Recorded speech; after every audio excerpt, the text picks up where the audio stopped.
Praise the lord. Gunupudi Sivanjali voice కి మిమ్మల్ని ప్రేమపూర్వకంగా ఆహ్వానిస్తున్నాం. ఈ ఛానల్ వీక్షించిన మీ అందరికి కూడా నా హృదయపూర్వకమైన ధన్యవాదాలు చెల్లించుకుంటున్నాను.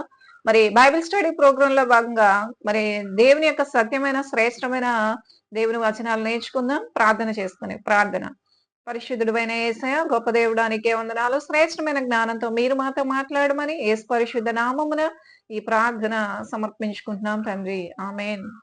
ప్రైజ్ తలాడండి. Praise the Lord. అందరూ కూడా ఈ ఛానల్ వీక్షించండి. దేవుని యొక్క దీవెనలు, ఆశీర్వాదాలు పొందుకోండి.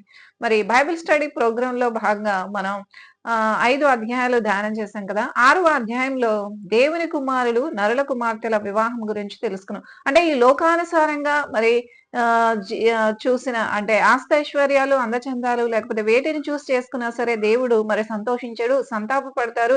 దాని ద్వారా వారి ఆయుష్ అనేది తగ్గిపోయిందన్న స్థితిని మనం తెలుసుకోవడం జరిగింది. అంటే ఈ రోజున మనం ఏం తెలుసుకోబోతున్నాం అంటే దేవునికి ఇష్టలైన వారు, దేవుని కుమారులైన వారు, దేవుని ప్రజలైన వారు, దేవునికి ప్రతిష్ఠింపబడిన వారు సహితము మరి దేవుడి నుంచి ఎడబాసే స్థితి కలుగుతుందా, లేదా దేవుడు విడిచిపెట్టే స్థితి కలుగుతుందా, దేవుని ఉగ్రత వారి మీద నిలుస్తుందా అంటే నిలుస్తుందనే చెప్పవచ్చండి. దేవునికి స్తోత్రం. హల్లెలూయా.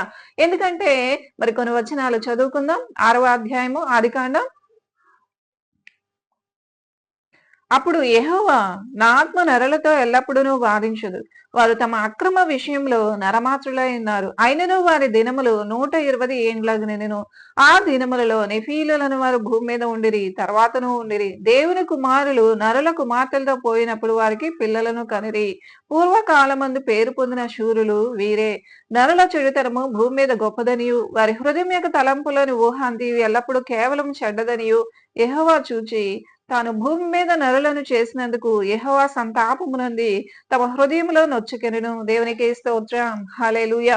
అంటే దేవుని చిత్తానికి వ్యతిరేకంగా జీవిస్తున్న వారి జీవితాలను చూసి దేవుడు ఏం చేస్తున్నారండి? నొచ్చుకున్నాడు, సంతాప పడుతున్నారు. అంటే దేవుని వ్యతిరేకంగా బ్రతికే వారి జీవితాలను చూసి చేసిన మరి లేకపోతే దేవునికి చిత్తానికి వ్యతిరేకంగా వివాహాలు చేసుకున్న దేవుడు సంతోషించాడు గాని సంతాప పడతారు. అంటే దేవునికి వ్యతిరేకంగా ఏ కార్యాలు చేసినా దేవునికి ఇష్టం ఉండదు. అంతేకాదు దేవుని చిత్తానికి లోబడకుండా జీవించే వారి జీవితాలను బట్టి దేవుడు సంతోషించడండి. దేవునికి స్తోత్రం. హల్లెలూయా. ఎందుకంటే దేవుడు ఎంతో ప్రేమించి ఆదాము అవ్వమ్మని చూసుకోండి. ఆదాము అవ్వమ్మని దేవుడు ఈ సర్వలోకాన్ని సృష్టించడానికి వారిని ఈ సర్వలోకాన్ని కూడా సృష్టించి వారికి మరి బహుమతిగా వారి 6వ దినమున వారిని సృజించడానికన్నా ముందుగా ఈ సర్వ సృష్టిని కూడా ఆయన నిర్మించి వారికి ఒక గిఫ్ట్ గా ఇచ్చి వారిని ఫలించి దీవించి ఆశీర్వదించి ఏదైనా చక్కని ప్రాంతంలో ఒక శ్రేష్టమైన తోట వేసి దానిలో వాటంతటవే ఫలించే వృక్ష ఫలములు ఇచ్చి వారికి శ్రేష్టమైన దీవెన ఇస్తే వారు దేవుని మాటను తృణీకరించి దేవుని ఆజ్ఞను తృణీకరించి అపవాది యొక్క ఈ లోకానుసారమైన వాటి వైపు చూసి తినకూడని ఆ యొక్క చెట్టు వృక్ష ఫలమును తిని దేవుని నుంచి దూరం అయిపోయారు, మరణానికి చేరువయ్యారు. దేవునికి స్తోత్రం. హల్లెలూయా. అప్పటి వరకు దేవునితో చక్కగా ముచ్చటిస్తూ దేవుని మహిమలో సంచరిస్తూ దేవునితో ఎంతో శ్రేష్టమైన భాగ్యాన్ని అనుభవిస్తున్న ఆ స్థితిలో ఉండవలసిన వారు ఎప్పుడైతే అపవాదికి చోటిచ్చారో ఈ లోకానుసారమైన వాటి వైపు చూసారో అప్పుడు ఏం జరిగిందండి? మరణం వారి జీవితాల్లోకి వచ్చింది. అంటే ఈ రోజున మనం ఒక సత్యాన్ని తెలుసుకున్నాం. అంటే దేవునికి ప్రతిష్ఠింపబడిన వారి సహితము, దేవునికి ఇష్టలైన వారి సహితము, దేవుని కుమారులని అనబడుతున్న వారి సహితము, దేవుని ప్రజలు అనబడే వారి సహితము దేవునికి ఇష్టం లేని కార్యాలు చేస్తే దేవుడు సంతోషించడు అన్న సత్యాన్ని మనం తెలుసుకుంటున్నాం. మరి సంసోను అనే వ్యక్తి న్యాయాధిపతుల గ్రంథము 13వ అధ్యాయము, 14వ అధ్యాయం, 15, 16 అధ్యాయాలు మనం చదువుకుంటే న్యాయాధిపతుల గ్రంథంలో మరి ఆ యొక్క వ్యక్తి గురించి ఎంతో శ్రేష్టముగా వివరించడం జరుగుతుందండి. తల్లి గర్భంలో పడకమునిపే మరి ఆమెకి ఒక ఆజ్ఞ ఇవ్వడం జరుగుతుంది. ద్రాక్షరసం కానీ మత్తు పదార్థాలు కలిగిన ఏ స్థితిలో ఉన్న వాటిని కానీ నువ్వు తినడానికి వీల్లేదు. ఆ వ్యక్తి గర్భస్థ శిశువుగా ఉన్నప్పటి నుంచి కూడా దేవునికి ప్రతిష్ఠితుడు, నాజీరు చేయబడిన వాడు, దేవుని ప్రజల కొరకు, దేవుని ప్రజల రక్షణ కొరకు ఆ యొక్క వ్యక్తిని పుట్టిస్తున్నాం కాబట్టి నీవు మత్తు పదార్థాలను కలిగించి ఏవి కూడా పానం చేయడానికి కానీ తినటానికి కానీ అవకాశం లేదని ఆజ్ఞ ఇవ్వడం జరిగింది. ఆ రీతిగా పుట్టిన ఆ సంసోను మరి దేవునికి ఇష్టడుగా తన జీవితం అంతా జీవించాడా? దేవుని కృప అతని మీద ఉన్నదా అంటే దేవుడి నుంచి ఎడబాసే జీవితం తెచ్చుకున్నాడని చెప్పవచ్చండి. అంటే దేవునికి ప్రతిష్ఠితులైన వారు సహితము, అంటే దేవుడికి నాజీరు చేయబడ్డాడు, దేవుడికి ప్రతిష్ఠింపబడ్డాడు, దేవుని ప్రజల కొరకు ఒక రక్షకుడిగా ఆయన మరి ఆ బిడ్డను మరి దేవుడు మానోహ భార్యకి ఇవ్వడం జరిగింది. అయినా సరే ఆ స్థితిలో ఆ బిడ్డ కొనసాగాడా అంటే, దేవుని కుమారుడుగానే దేవుని యొక్క ప్రజలుగానే, దేవుని యొక్క బిడ్డగానే కొనసాగాడా అంటే కొనసాగలేదనే చెప్పవచ్చండి. దేవునికి స్తోత్రం, హల్లెలూయా. పచ్చి గాడిద దవడ ఎముకతో కొడితే 1000 మంది 1000 మందికి యొక్క వారందరినీ కూడా మరి ఓడించడం జరుగుతుంది. అంతటి శూరుడు, బలవంతుడు, మరి తల్లి గర్భంలోనే ప్రతిష్ఠితుడిగా ఉన్న వ్యక్తి, దేవునికి ఇష్టడైన కుమారుడు, దేవుడు మరి ఎన్నుకున్న కుమారుడు, దేవుని ప్రజల కొరకు రక్షకుడిగా ఉండవలసిన ఈ వ్యక్తి ఎప్పుడైతే అన్యురాలైనటువంటి వారిని వివాహం చేసుకున్న ద్వారా దేవుని ఉగ్రత తన మీదకి తెచ్చుకున్నట్లుగా చూస్తున్నాం. మరి 14వ అధ్యాయంలో ఉంటుంది కదా, తిమ్నాతునకు వెళ్ళి ఒక ఫిలిస్తీన్ల అమ్మాయిని మరి చూడడం జరుగుతుంది. ఆమె నాకు చక్కగా నచ్చింది, ఆమె నేను ఇష్టపడుతున్నానని చెప్తాడు. తల్లిదండ్రులు అప్పటికి కూడా చెప్తారండి. ఏం చెప్తారంటే, మన స్వజనుల్లో కానీ, మన బంధువుల్లో కానీ, మన స్నేహితుల్లో కానీ, మన కుటుంబ సభ్యులు ఎవరు కూడా కన్యకులు లేరనా, నీవు ఆ ఫిలిస్తీన్ల దేశంలోని ఆ యొక్క అన్యురాలను వివాహం చేసుకుంటున్నావు, అది దేవుడి చిత్తము కాదు కదా అని చెప్పినా సరే, నాకు ఆమె ఇష్టమైనది, నాకు నచ్చింది అని చెప్తాడండి. దేవునికి స్తోత్రం.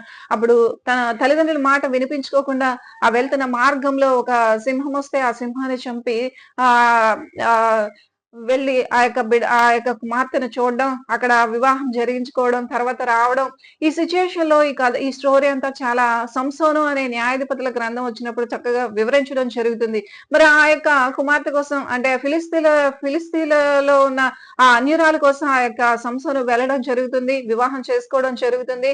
మరి వివాహం చేసుకున్న సమయంలో ఒక విప్పుడు కథ అనేది మరి వేయడం జరుగుతుంది.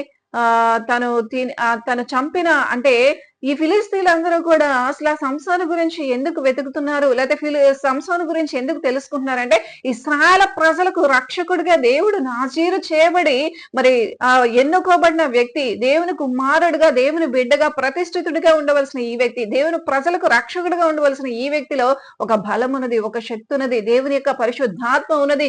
కాబట్టి ఈ వ్యక్తి ద్వారా మన దేశంలో ఉన్న ప్రజలందరూ కూడా నశించిపోతున్నారు. కాబట్టి ఈ వ్యక్తిలోని ఈ బలం ఎక్కడి నుంచి వస్తున్నది, ఈ బలమును నిర్మూలించాలి, లేదా ఆ వ్యక్తి మరి ఈ స్థితిలో మన ప్రజలు నాశనం చేయకుండా మనం ఎలాగైనా తప్పింపబడాలని ఫిలిస్తీన్లు ఎదురు చూస్తూ ఉండేవారండి. ఆ ఎదురు చూస్తున్న ఆ స్థితిలో ఇతను మరి ఆ అన్యురాలు వివాహం చేసుకోవడం ద్వారా తన ఒక విప్పుడు కథ వేయడం, ఆ విప్పుడు కథ ద్వారా మరి కుటుంబంలో సమస్య రావడం జరుగుతుంది. మరి ఈ రోజున అన్యురాలు వివాహం చేసుకోవడం ద్వారా ఒక కుటుంబంలో ఒక సమస్య వచ్చింది, ఆ కుటుంబాన్ని కట్టుకునే అవకాశం లేకుండా పోయింది, కుటుంబం విచ్ఛిన్నమైపోవడం జరుగుతుందండి. దేవునికి స్తోత్రం. అదే ఒక దేవుని బిడ్డనో, దేవుని చిత్తంలో ఉన్న వ్యక్తినో, దేవుని కుమారులైన వారు, దేవుని కుమార్తెను చేసుకుంటే, దేవుని ప్రజలైన వారిని, దేవుని చిత్తంలో ఉన్న వ్యక్తుల్ని, జ్ఞానవంతుల్ని చేసుకుంటే మరి ప్రార్థించుకునే అవకాశం. ఈ రోజున ఒక వ్యసనపరుడైన భర్తను చేసుకున్నా, భార్యను చేసుకున్నా, ఈ రోజున అక్రమ క్రియలు చేసేవారిని చేసుకున్నా, మోసపు క్రియలు చేసేవారిని చేసుకున్నా, ఏ త్రాగుడనే వ్యసనంలో ఉన్న, ఏ యొక్క మత్తు పదార్థాలకి ఎడిక్షన్స్ బానిసలు అయిపోయిన స్థితిలో ఉన్న వారిని చేసుకున్నా, అయ్యా నా భర్తను మార్చు, అయ్యా నా భార్యను మార్చు, నా కుటుంబాన్ని మార్చు, నా కుటుంబాన్ని కట్టు అని చెప్పి ఈ రోజున ప్రార్థించుకొని దేవుని చిత్తంలో ఉన్న వ్యక్తులైతే, దేవుని బిడ్డలైతే, జ్ఞానవంతులైతే, దేవుని చిత్తంలో ఉన్న వివాహము జరిగి ఉంటే మరి నిజంగా ఆ కుటుంబాలు కట్టుకోవడానికి దేవుని కృప తోడుండి ఆ కుటుంబాన్ని కట్టుకోవడానికి అవకాశాలు ఎన్నో ఉండేయండి. అంటే దేవుని సందులో నా భర్తను మార్చి యేసయ్యా, మా కుటుంబంలో సమాధానం తీసుకురా, మా మధ్య అసమాధాన స్థితిని పోగొట్టు, నా భర్త మారడానికి, నా భార్య మారడానికి, నా కుటుంబం విచ్ఛిన్నం కాకుండా ఉండడానికి అవకాశాలు నాయనా మీరు చూపించండి అని చెప్పి దేవుని సన్నిధిలో వేడుకోవడానికి అవకాశం ఉండేది. దేవుని కుమారులైతే, దేవుని చిత్తంలో ఉన్న వ్యక్తులైతే మరి అలా ఉండడానికి అవకాశం లేదు. ఈమె అన్యురాలు, దేవుని చిత్తంలో లేని వ్యక్తిని వివాహం చేసుకున్నాడు, కుటుంబం విచ్ఛిన్నమైపోయింది. ఆ కుటుంబం విచ్ఛిన్నమైపోవడమే కాదు, కొన్ని కారణాల వల్ల వారు మరణించడం జరుగుతుంది. ఈ స్థితిని బట్టి మరలా ఆయన వ్యభిచారానికి అలవాటయ్యి ఆ వ్యభిచారానికి మరి దాసోహం అయిపోయినట్టుగా వేష వైపు మళ్ళడం జరుగుతుంది. ఆ వ్యభిచారానికి దాసోహుడైపోయి మరి తన బలము యొక్క రహస్యాన్ని చెప్పివేసి, ఇంకా ఆమె ప్రాణము విసిగించినందుగా తనని శోధించడం ద్వారా, మరి ఆ బల రహస్యం చెప్పడం ద్వారా మరి ఆ సంసోను ఏం చేస్తారంటే చివరికి ఆ ఫిలిస్తీన్లకు అప్పగింపబడి తన 2 కళ్ళు పోగొట్టుకొని ఒక దాసుడుగా, లేకపోతే ఒక పనివాడుగా, లేకపోతే ఒక అన్ని పోగొట్టుకున్న వాడుగా తిరగలి విసురుతూ తనను తాను హతం చేసుకునే స్థితికి వస్తాడండి. దేవునికి స్తోత్రం, హల్లెలూయా. అంటే ఈ రోజున దేవునికి నాజీరు చేయబడిన వ్యక్తి, దేవునికి ప్రతిష్ఠింపబడిన వ్యక్తి, దేవుని ప్రజల కొరకు ఎన్నుకోబడిన వ్యక్తి, దేవుని ప్రజల కొరకు రక్షకుడిగా పుట్టింపబడిన ఈ వ్యక్తి జీవితం పచ్చి గాడిద దవడ ఎముకతో కూడా 1000 మందిని చంపగల బలాఢ్యుడు కలిగిన ఈ సంసోను ఎప్పుడైతే ఒక అన్యురాలు వివాహం చేసుకున్నాడో కుటుంబం అనేది విచ్ఛిన్నమైపోయింది. ఆ కుటుంబం అనేది విచ్ఛిన్నమైపోయిన పరిస్థితిని బట్టి దురలవాట్లకు, వ్యభిచారానికి మరి దాసోహం అయిపోయి తన బల రహస్యాన్ని చెప్పివేసి చివరికి తన 2 కళ్ళు పోగొట్టుకుని ఇతరులకి 2 కళ్ళు పోగొట్టుకుని ఇతరులకి దాసుడుగా మరి తనను తాను హతము చేసుకుని, అంటే దేవుడు తన ఎడబాసిన స్థితి కూడా తెలిసి తెలియని స్థితిలో తనను తాను హతము చేసుకునే స్థితిలోకి వెళ్ళిపోయాడండి. నిజంగా ఈ రోజున చాలా మంది అనుకుంటున్నారు, ఎలా అంటే నేను తాగుతున్నాను, తిరుగుతున్నాను, మద్యపానాలు, మత్తు పదార్థాలు, లేకపోతే నేను అబద్ధాలు చెప్తూ ఉంటాను, నేను మోసపు క్రియలు చేస్తూ ఉంటాను, నాకు ఇష్టానుసారమైన జీవితాన్ని, లోకానుసారమైన జీవితాన్ని నేను కలిగి ఉన్నా సరే దేవుడు నాతోనే ఉన్నాడు అని అనుకుంటారండి. దేవుడు వారితో ఉండడండి. దేవుడు వారిని ఎడబాసిన స్థితి సంసోనుకు తెలియనట్లుగా మరి ఈ రోజున అటువంటి వ్యసనాలతో కూడిన జీవితం జీవిస్తున్న వారికి కూడా మరి తెలియలేదనే చెప్పవాలి. దేవునికి స్తోత్రం, హల్లెలూయా. అంటే మనం చెడు వ్యసనాలతో కూడిన జీవితాన్ని జీవిస్తున్నప్పుడు దేవుడు మనతో ఉండడండి. ఎందుకంటే దేవుని యొక్క కృపలో, దేవుని యొక్క చిత్తంలో ఉన్న మన భార్య, భర్త, కుటుంబంలో ఉన్న ఏ వ్యక్తులు మన గురించి ప్రార్థించి ఆ స్థితి గురించి విడిపించుకునేవారుగా, కుటుంబాన్ని కట్టుకునేవారుగా ఉంటే మనకి దేవుని యొద్ద నుంచి కృప దొరుకుతుందేమో. కానీ అటువంటి అవకాశం కూడా లేకుండా దేవుని చిత్తంలో లేని వ్యక్తులు చేసుకుంటే దేవుని ఉగ్రత సంసోను మీద నిలిచి ఆత్మహత్య చేసుకున్నట్లుగా మన మీద కూడా నిలుస్తుంది. కాబట్టి అట్టి రీతిగా ఉండడం దేవుని యొక్క చిత్తము కాదు. అందుకనే ఈ రోజున మరి ఇక దేవుని యొక్క కుమారులు నరుల కుమార్తెలు వివాహం చేసుకున్నారు అన్న సత్యాన్ని మనం చూసుకుంటే ఈ లోకానుసారంగా ఉన్న వాటిని చూసి చేసుకున్నారు కాబట్టి వారు మరి 1000 ఏండ్లు బ్రతికే కాలాన్ని కాస్త 120 ఏండ్లకు తీసుకురావడం జరిగింది. అంతే కదా, వారి ఆయుష్ తగ్గిపోవడం జరిగింది.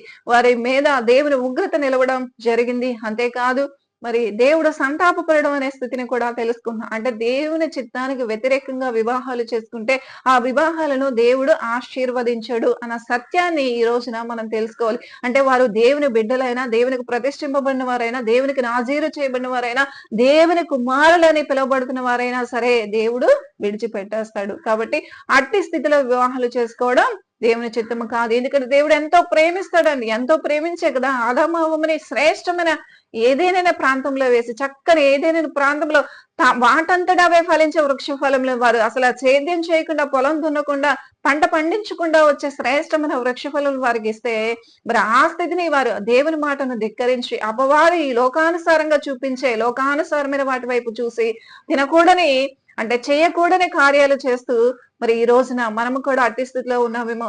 దేవుడు మనందరికీ కూడా ఒక ఆజ్ఞ ఇచ్చారు. అమ్మా, మీరు ఈ పాపాన్ని చేయకూడదు, ఈ త్రాగుడనే వస్త్రంలో ఉండకూడదు, ఈ వ్యభిచారం అనే పాపంలో ఉండకూడదు, ఈ జారత్వం అనే క్రియల్లో ఉండకూడదు, ఈ మత్తు పదార్థాలు కలిగిన జీవితాన్ని కలిగి ఉండడం. ఒకవేళ ఇట్టి స్థితిలో ఉంటే దేవుని కుమార్తెలైతే, దేవుని కుమారులైతే ఒకవేళ తెలిసి తెలియక వివాహం చేసుకుంటే వారి గురించి ప్రార్థించే వారిగా ఉంటే దేవుని కృప దొరుకుతుంది, కుటుంబాలు కట్టుకునే అవకాశం ఉంటుంది. ఒకవేళ అలా లేకపోతే కుటుంబాలు విచ్ఛిన్నమైపోతాయి. అందుకనే ఈ రోజున అటువంటి వివాహాలు చేసుకోవడం దేవుని చిత్తము కాదని దేవుడు సూటిగా తేటగా మనతో మాట్లాడుతున్నారు. కాబట్టి ఈ రీతిగా ఉండడం దేవుని చిత్తము కాదు. కాబట్టి ఈ రోజున మనందరము కూడా దేవుని యొక్క చిత్తంలో ఉన్న వ్యక్తులనే వివాహం చేసుకోవాలి. అంతేకాదు మరి ఈ రోజున ఏ వ్యసనాలతో కూడిన స్థితిలో జీవిస్తున్న వారైతే దేవుని బిడ్డలుగా ఉన్నవారు ఖచ్చితంగా వారి గురించి ప్రార్థించి వారిని మార్చుకునే వారుగా ఉండాలి. ఆ రీతిగా కుటుంబాలు కట్టుకోవడానికి దేవుని కృప మరి తోడయిండులాగా దేవుని సన్నిధి మీద ఆధారపడాలి, దేవుని కృప మీద ఆధారపడాలి. అంతేకాని మన ఇష్టానుసారమైన జీవితానికి మనం ఆ ఆదామవ్వ మరి ఈ లోకంలో అపవాది చూపించిన టెంప్టేషన్ ఆకర్షణలకు లోబడిపోయి మరణాన్ని తెచ్చుకున్నట్లుగా మన జీవితంలో కూడా మనం శాపకరమైన స్థితిని తెచ్చుకోవడం దేవుని చిత్తము కాదండి. మరి ఈ రోజున ఈ లోకానుసారముగా దేవుని కుమారులైనటువంటి వారు సహితము వివాహాలు చేసుకుని వారి జీవితాల్లో ఉన్న ఆయుష్ను తగ్గించి వేసుకున్నారు. మరి ఆ రీతిగా నీవు నేను మనం అందరము ఉండకూడదని ఈ రోజునే ఈ సత్యాన్ని దేవుడు మనందరితో మాట్లాడుతున్నారు. అన్యుల వివాహం చేసుకోవడం దేవుని చిత్తము కాదు. దేవుని కుమారులైనప్పటికీ కూడా దేవుడు నిన్ను ఎడబాసిన స్థితిని తెలుసుకోలేని స్థితిలో నీవు ఉన్నావేమో, జాగ్రత్త గమనించు. ఈ రోజున దేవుడు మనతో మాట్లాడుతున్నప్పుడు, దేవుడు మనల్ని దర్శించినప్పుడు, దేవుడు మనల్ని ఆయన ఉన్నతమైన కృపలో జ్ఞాపకం చేసుకుంటున్నప్పుడు, ఆయన ఉన్నతమైన ప్రేమను విసర్జించే స్థితిలో ఉండడం దేవుని చిత్తము కాదు. ఆయన ఉన్నతమైన మహా ప్రణాళికలో నిన్ను నన్ను ఎన్నుకొని, ఏర్పరుచుకొని, ఆయన చిత్తంలో ఉన్న వివాహాలను మరి ఆయన జరిగించాలనుకున్నప్పుడు దానికి వ్యతిరేకంగా ఏ కార్యం చేసినా, ఏ యొక్క కార్యం చేసినా ఆ కుటుంబ పరిస్థితి గాని, ఆ వివాహాలు కానీ నిలవవండి. కాబట్టి ఆ స్థితిలో ఉండడం దేవుని చిత్తము కాదు. దేవుని ప్రజలు, దేవుని బిడ్డల్నే వివాహం చేసుకోవాలి. మరి వ్యతిరేకంగా చేసుకునే ఏ కార్యాలైనా, ఏ కుటుంబాలైనా మరి అవి కట్టబడవు కానీ విచ్ఛిన్నమైపోయే పరిస్థితులు కలిగి ఉంటాయి. కాబట్టి దేవుడి కొద్ది మాటలు దీవించును గాక. మన కుటుంబాల్లో మరి దేవుని చిత్తంలో ఉన్న వ్యక్తులే వివాహం చేసుకొని దేవుని యొక్క దీవెనలు, ఆశీర్వాదాలు పొందుకునేలాగున చిన్న ప్రార్థన చేసుకుందాం. ప్రార్థన. పరిశుద్ధుడైన యేసయ్య, గొప్ప దేవుడా నీకే వందనాలు. శ్రేష్టమైన జ్ఞానంతో మాట్లాడారు ప్రభువా. మా కుటుంబ జీవితాల్లో నాయనా మేము అయా దేవుని చిత్తంలో ఉన్న వారినే వివాహం చేసుకోవాలి గాని, దేవునికి వ్యతిరేకంగా ఏ కార్యాలు చేయడం దేవా నీ చిత్తము కాదు. అట్టి రీతిగా మా కుటుంబాలను మీ కృపలో జ్ఞాపకం చేసుకొని, మీ సన్నిధి దీవెనతో ముందుకు నడిపించమని యేసు పరిశుద్ధ నామమున ఈ ప్రార్థన సమర్పించుకుంటున్నాం తండ్రి. ఆమేన్. Praise the lord.